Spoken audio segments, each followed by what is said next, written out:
Today we're working on 2003 Dodge Ram that has been pretty well cared for, but does have a few areas of rust. As I've shown in another set of videos, the rocker panels there were replaced, but here you can see the rear fender is pretty rusty. So that's kind of what we're starting with. And there is an inner panel as well. I'll show you what the replacement pieces look like when they come.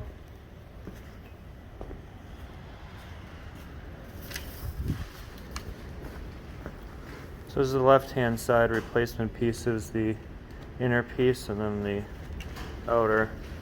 I've already started to prepare the passenger side by trimming, even though you potentially could just hold it up there and cut it out and use the whole thing. I try to use as little as possible just to get back to good metal. I think that's going to be, in general, a better way to do it. So you can see what I've trimmed off is now clamped up and held in place. And then I was able to mark in yellow a few little reference points there. So I'll take this off and see what's on the inside.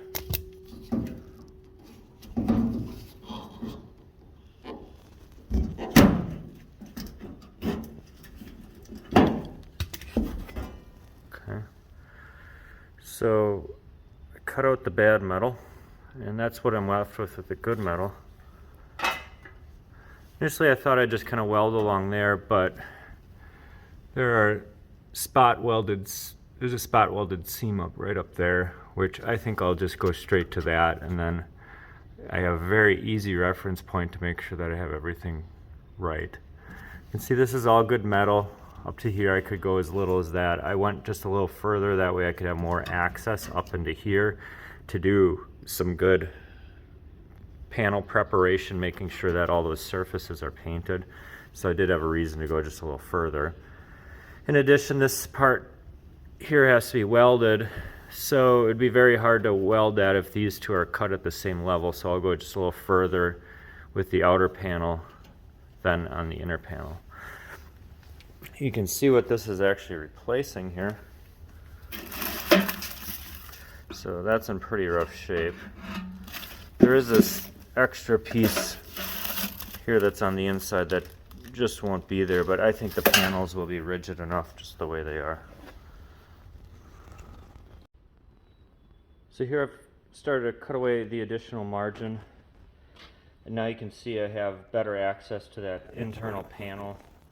I'll be able to weld that better, as well as getting some good surface preparation in there, cleaning and actually putting some form of a rust protection on it.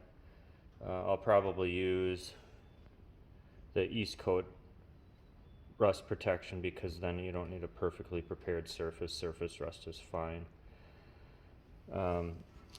When I cut this edge here, you can see I left about an 1/8 inch extra, because you can always grind a little more later, but it's hard to add some.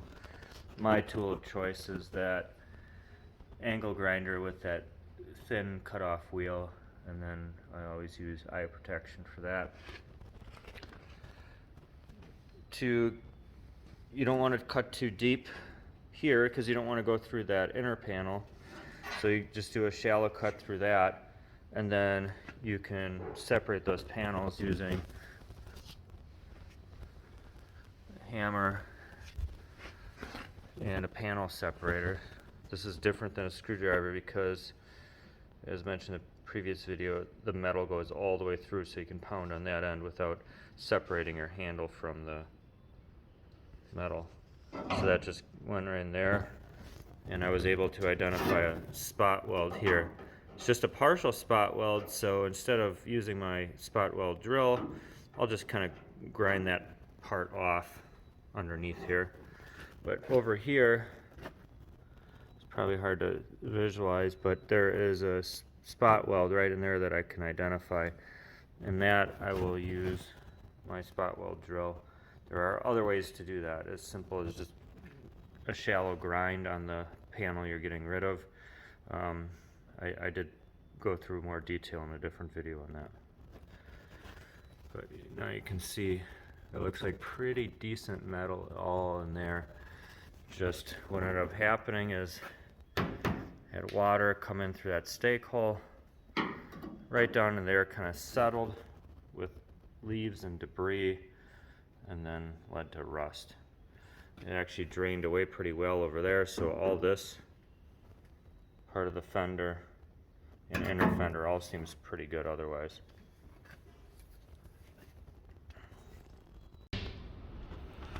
We are one step further here. I've gone ahead and drilled those spot welds out.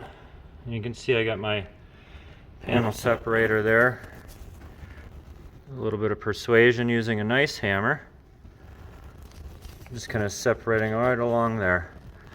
I had to bend this panel up to be able to access this because it kind of angled downwards. You could also just cut the whole thing off too, but instead I just made another slice right up the middle so I could bend it up a little bit easier.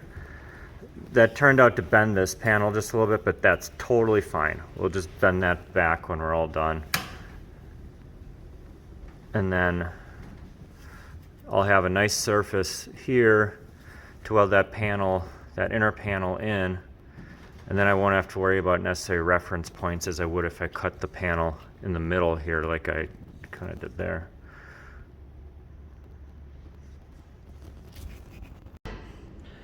Here we got all the old metal out.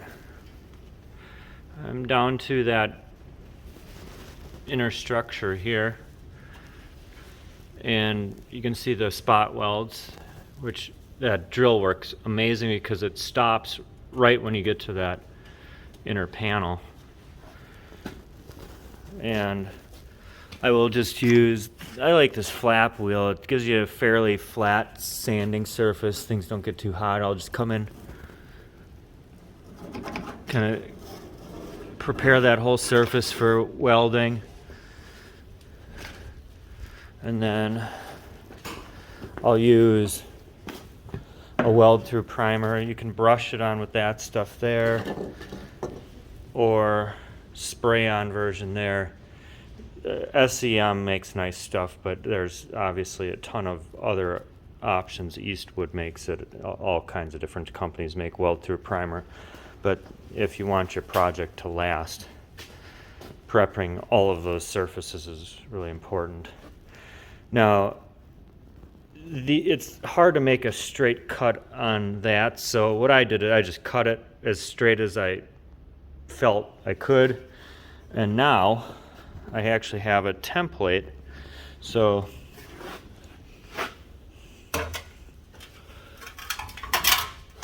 see on the back side there, you can match everything up,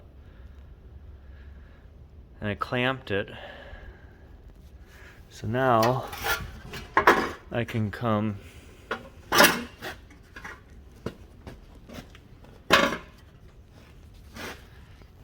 like this with a paint marker,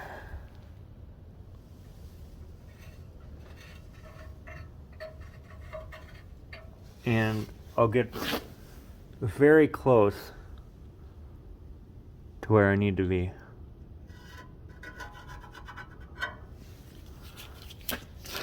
I will leave a little bit extra margin so that way I make sure that I don't overdo it. But on that inner panel, I mean, that'll be undercoated, and it'll be pretty easy because it's not the outer fender where any imperfection could be seen through your paint. So the weld doesn't have to be quite as pretty. But this is actually nice, thick fender metal. I mean, I've done other body work where it's much thinner, closer to 20 gauge or even less, where this stuff is actually really close to 18 gauge, your chance of warpage is a little bit lower. Still have to be very careful to control your heat though, or you will still warp that panel. So here we are. I've used my 4.5 inch grinder with a cutoff wheel to remove the excess pieces of this inner wheel well and doing preliminary fitting. You can see I've removed just enough of the outer fender that I can pretty much access a lot of that area in there. And this metal, although it's got a little surface rust, it's in pretty good shape. And enough space there to get in and make those welds on the inside, which will be nice. Granted, you can always weld from the top up, but I'd rather not do that if I can help it. And one other thing I recognized, there's this piece here that runs from there to there that originally I thought was just a piece of metal for structural reasons. But as I started looking at it, I realized it was not made out of metal. So got me thinking, well, what is that for? My best guess is that that is a panel separator to keep the inner part from rubbing on the outer part and potentially rusting. I don't know that for sure, but it's the only thing that makes sense because it's fairly brittle. It's like it's some form of a plastic. So I might actually just try to clean that up and put it back in there to keep that panel, that separation there. Figure the engineers that did that must have had a reason for it, more than just rigidity, because it's not there for rigidity. It's really a weak piece of composite. I wanted to point out another way to mark the panel for where you should make your cuts. So I did it on the outside based on the old piece that was cut out, which you can see there, but obviously that's got some limitations, and I got pretty good lines based on that, but you don't want to wreck your panel by cutting wrong. So another way to do that is to clamp it up like that, and then now that that inner wheelhouse is out, you can access that. So I used a paint marker there to mark along there, so I'll be able to double check. And honestly, I think that will probably give an even better marking to make my cuts based on. Now you got to account for the fact that it will be down about 1/8 of an inch, which is good because it'll give you about 1/8 inch more, because this is clamped to the metal down here, which pushes it out and down slightly. It won't affect these here, but it'll affect the upper mark. But having a little more, I think, is good because you can always grind more off later. So I'm virtually ready to put that panel into place. I use that spot for my ground, to keep my ground cable out of the way, but to make sure I'm well grounded to this fender panel. I showed earlier I put some seam sealer. I wanted to mention why I did that in there, because when I put that panel together, I didn't use panel adhesive like I did on the bottom of the rocker. I welded that, and that leaves that joint vulnerable to rust. Even though I did use weld through primer on both areas, the seam sealer gives a nice flexible coating in there, in addition to the paint that I put in there as well. So it's just another layer of protection. I do have to, before putting that panel on, just put that piece on. So I left it longer, that way I had something to grab onto when I'm welding in place, and then it'll just cut it flush. And just like every other panel, I did prepare it. I have a little bit of weld through primer on the back side because it'll be hard to access that when I'm done. Now, showing you what that looks like on the back of this panel. Around all the borders where the welds will be, I used the brushable weld through primer, and then I put that brush on coating thereafter. Before I put this up there, though, I will punch some holes in the bottom here, which I showed in other videos how to do that. You can use a hand punch or this really nice device right there. That thing saves a ton of time, and unless you're looking for good hand exercise, that thing works amazing. I think that is kind of a different company. I mean, there's a few places that make it, but this one's called Dent Fix. The reason I bought that one is it actually comes with a few different options up here, so you can see this one's nice and deep. I can actually get into deeper panels, so that one's nice for that, but other companies do make that. You were partway through the welding process of that panel. A few things I wanted to show you that are techniques that I've used. One is use small spot welds, going probably one every 3-ish inches and then moving on. That way I don't heat the panel up too much, and I actually take breaks in between each one. So I'll do one, one, one, one, one. And after I do that all the way across, I actually will wait 2 or 3 minutes, do something else. Put my hand on the panel, make sure it's not getting too hot. This metal is a little thicker than some other cars, but you still want to be careful of warping. And when I first tacked it in, I just wanted to make sure that everything looked like it was right. There's, even on the original panel, there's just a slight crown to it, such that it kind of rocks in the middle there. And I have that, but you can see it's pretty straight. Just gonna look, come down there and just use a straight edge. And just kind of keeping an eye on your work to make sure that you're not getting too out of shape.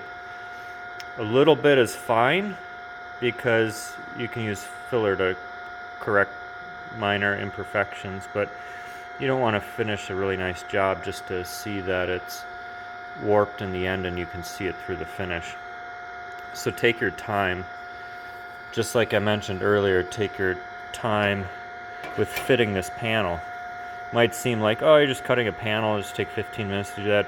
No, it takes a long time to really do it right.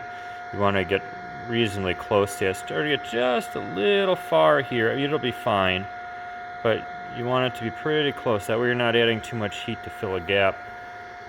At least that's how I've done it, having never had any formal welding training. I've learned through mistakes and talking to others, and sometimes YouTube videos.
Here I got my panel welded in, and I'm smoothing the series of small beads so that way it's as flush as possible.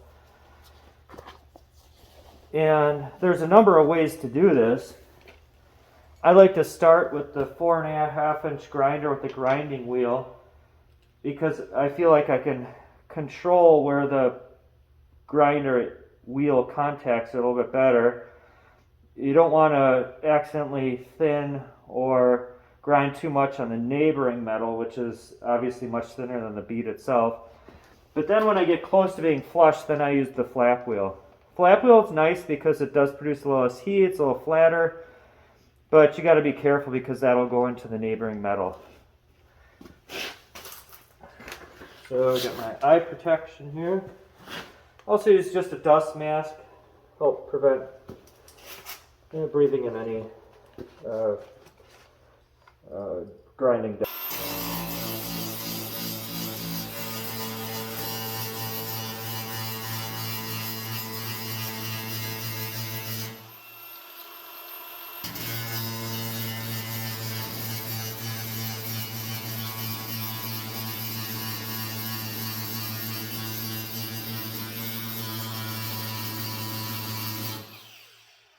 See, I'm constantly moving around, trying not to focus the grinder for too much time in any one spot.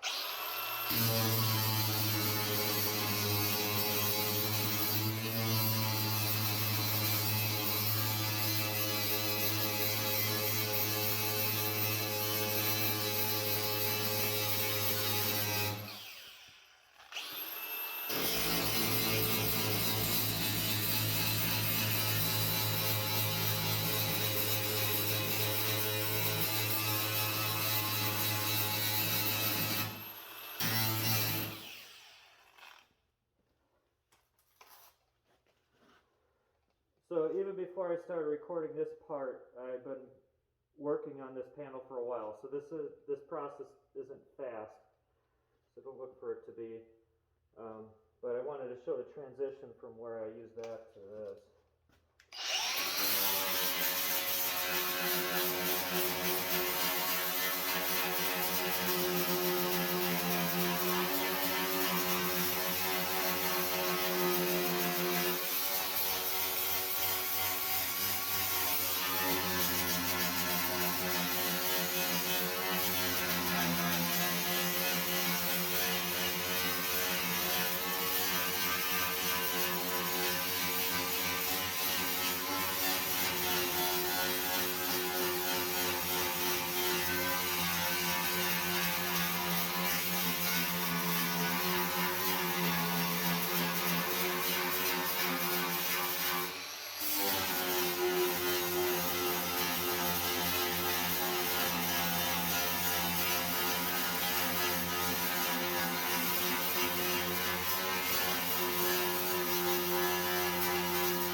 So now you can see the outcome.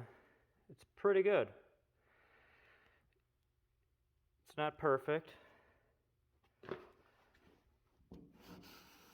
but it's fairly smooth. Not a lot of warping. There's just a pinch that I can feel. Should be able to get smoothed out with a little bit of filler without much problem. Now I'm at the point where I've added filler to help smooth out the repair. Any repairs that I've always done, there's always been a little bit of warpage of the metal, no matter how much effort I put into controlling the heat. There's always going to be a little bit, and there will usually be a depression, a little low point in the area where the panels were joined. I put an initial layer of filler down and have smoothed that. I'll show you what I chose to use for my filler, and then I'll show you the steps that I've gone through.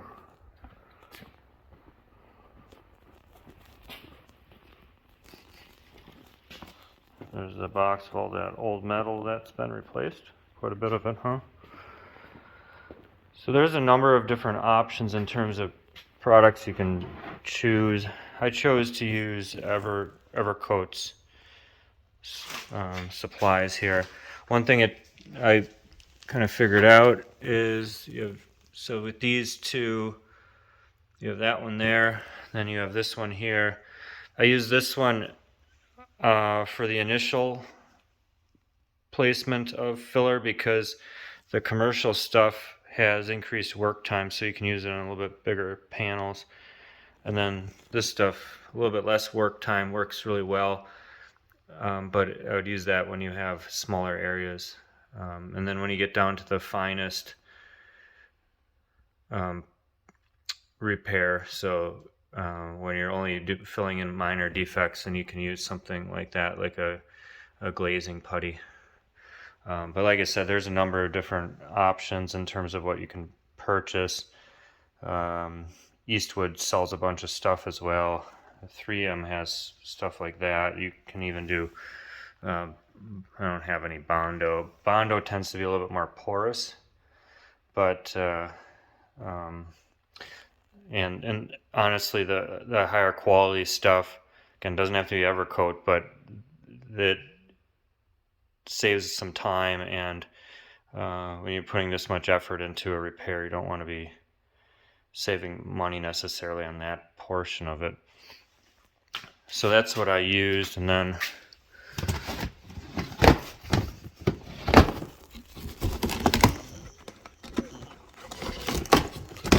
some nice plastic spreaders, and these are nice too. So these have individual sheets of paper that can be removed each time, so you have a clean surface to mix your filler.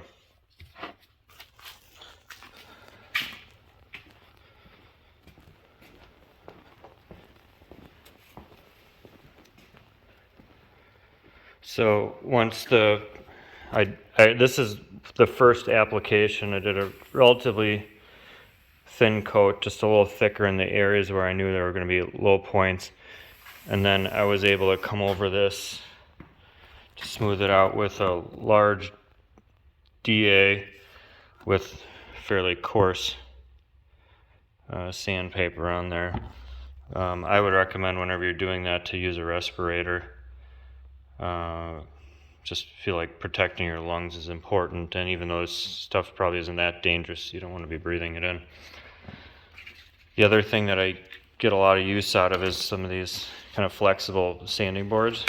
It's really nice because it kind of averages out the surfaces, so you're not going to get you're going to be able to file over the high spots and ultimately get down to where the low areas are. Hopefully get it nice and smooth. Sometimes people are tempted to use their hand to just go at it with a piece of sandpaper like so, but I wouldn't recommend that, because then your fingers are much smaller surface area that you're placing the pressure on the sandpaper, and that's going to lead to not having as even of a surface. And when the surface is nice and shiny and painted, those ripples, low points, kind of irregularities, whatever you want to say, might show up and make your work not look as high quality. So actually, as nice as a DA is, this is honestly one of the best products. There are multiple versions of this. Some is a little more flexible. Durablock has some too. They're a little firmer. They are a little bit flexible, but they're not real bendy. This one is basically just styrofoam. You can see that's I guess Soft Sander is the brand there. They have a number of different shapes that you can use and contours to get into all those areas. For example, if I was in this groove here, using something like that might work, or like that might get in there a little bit better. Okay. I'm at the stage where I'm about to add another layer of filler. I've gotten pretty close in terms of the approximation of the surface, and it's relatively smooth. Pretty easy with the gloved hand to feel a couple of low spots, and I've just marked those just to make it easier for me to know where I need to focus a little more filler. But those are not significant depressions, they're just ever so slight, but I want to get those taken care of. And you can see a little bit of high spot right there as well, which we'll try to smooth out a little bit. Now I've spent significant time making sure that the surface is clean as well. I'll show you what I used for that.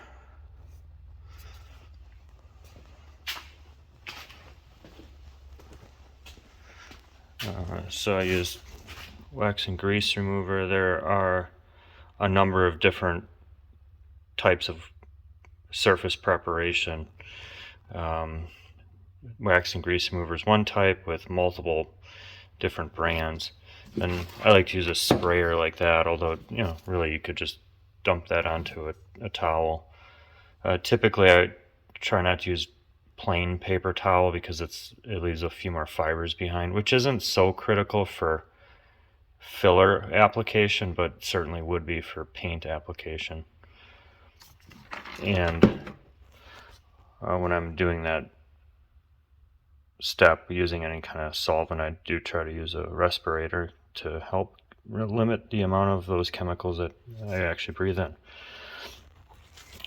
So I have some filler on this application board, which is also a nice thing. It's got these thin sheets of paper which are easily discarded when you're done, and then my plastic spreader. So I'll show you how to mix that.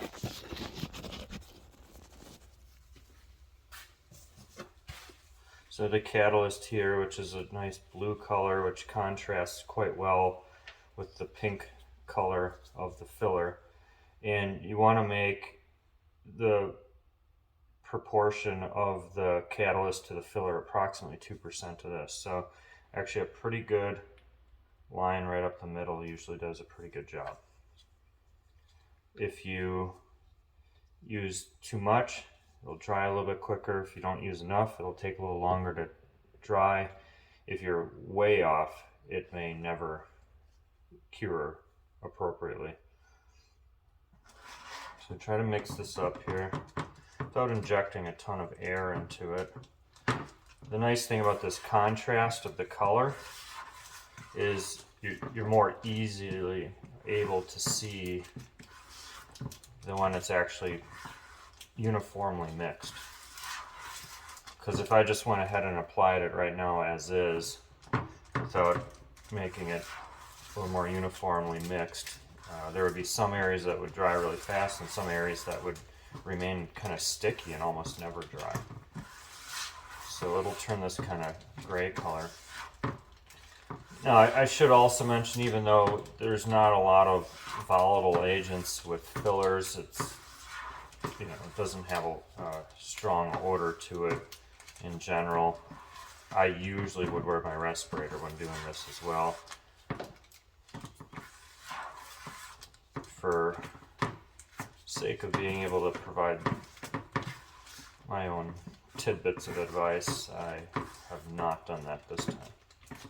You see, it's starting to get pretty good. I got a little bit on my spreader that's not mixed real well, so I'll just kind of scrape that off.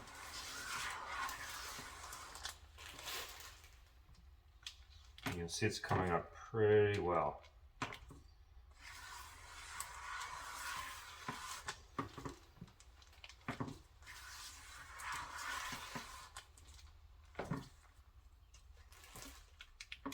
As I mentioned before, I'm not an auto body professional, but I've gained some skills over the years, so I'll try to share those with you. All right, I'll move back over to the panel.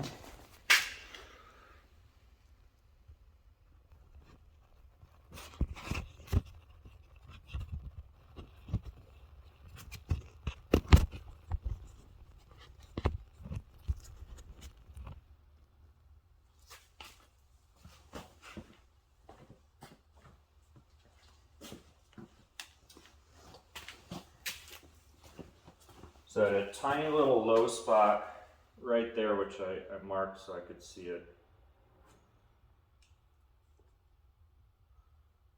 I'll get that first so I don't forget about it.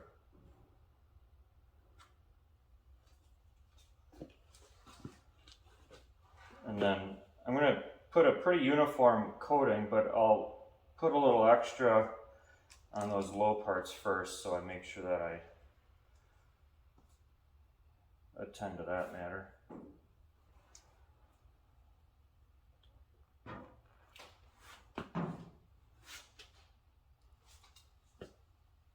There's just a little trouble with the transition there, so I'm going to add a little bit more there.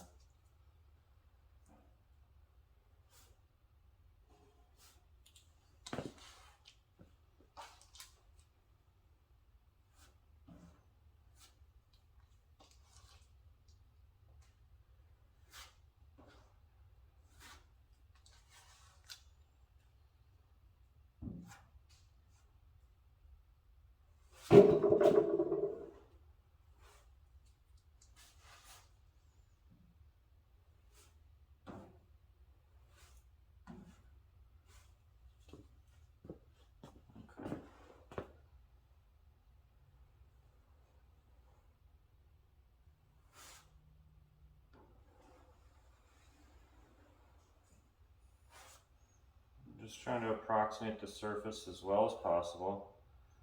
The rest of that job will be done with sanding.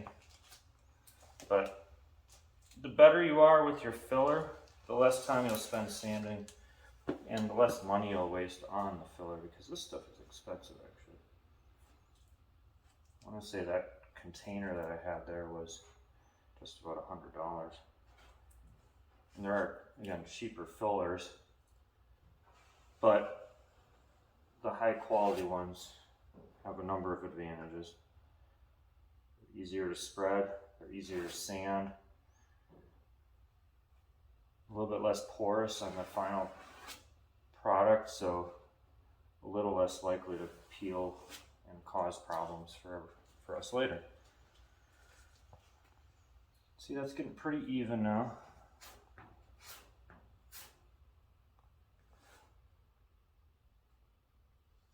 You don't want to go crazy on this. You just roughly approximate the surface as well as possible. Make sure you don't have any real sharp transitions.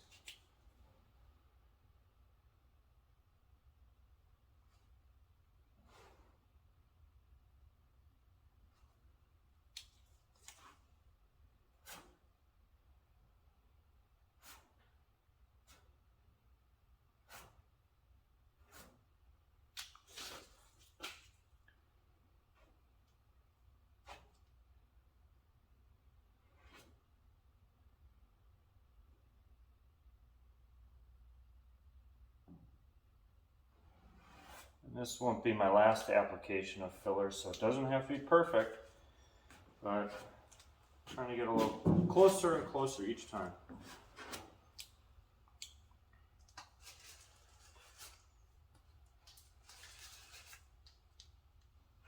I ran a little short. I would have liked just a pinch more up there. But we'll make it work.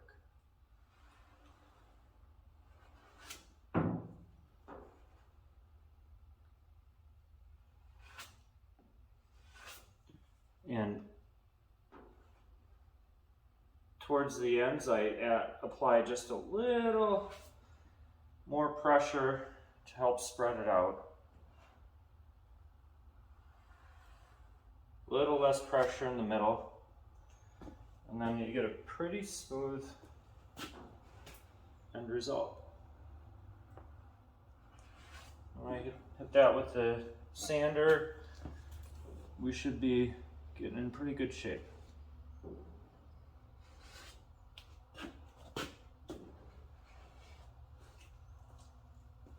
Okay. All right, there's been quite a bit of progress after several applications of filler, sanding, and cleaning. Now I have a fairly smooth panel with just a couple minor imperfections that I can now fix with a little bit of glazing putty, which I'll show you some options for that. But when I run my hand over the panel, it's nice and smooth. The transitions from filler to the body panel where the paint is are almost imperceivable. And as I run my fingers across, it's smooth. I can't feel any ripples or imperfections there. So I think we have actually a pretty good repair here. And these small areas, I did sand. Like I mentioned earlier, you have to, even on the low spots, prepare those with a little bit of sandpaper, and that you can use your hand to do that with I use just a kind of going in there like that. That's kind of the exception to the rule where you want to use a sanding board or something flat, because, well, you gotta get in there to prepare that, and it's a low spot. But we'll fill that in to get that completely smoothed out before moving on to primer. So our options, there are several different options, and honestly, you can still use filler, regular filler that we've been using the whole time for this. But glazing putty, it is a little easier to sand, and in this case I'll use one that's a slightly different color. That way it'll give me a little extra contrast. So there are some advantages, but not absolutely necessary. A few different options here. Here's one made by Bondo, which does not have a catalyst. This one is 3M. This one requires the dynamic mixing system, which is a kind of gun applicator. And then this one is kind of probably the most popular type. It just comes in a jar or can like that, and then that one does require a catalyst.